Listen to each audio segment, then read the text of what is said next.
Do you remember this? This was Dori the dog about a month ago, discovered by the SPCA in a buffalo basement covered in 4 pounds of matted fur.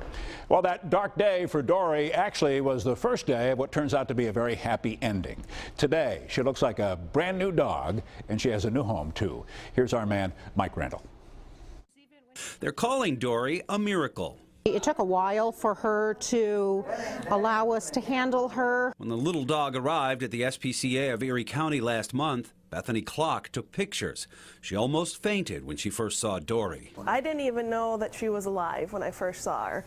And the vet techs actually, before I started taking pictures, they stood her up, and I was just amazed that there was a dog underneath there.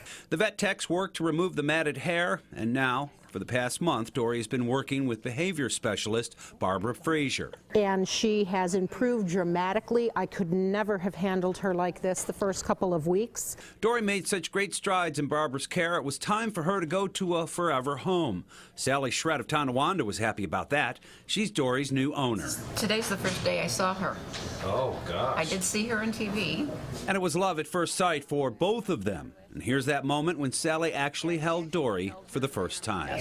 How does it feel? Oh, wonderful. She's so sweet. And what made you decide to pick her in the first place? You know, they have a lot of dogs here.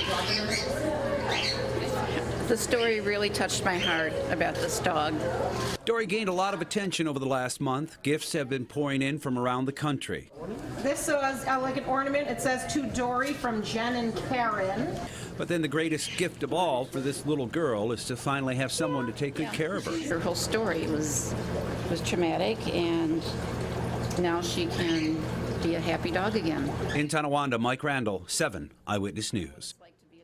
Now, as for the people who are accused of putting Dori in that basement, Ronald and Shelley Briere were arraigned in court earlier this month on animal cruelty charges.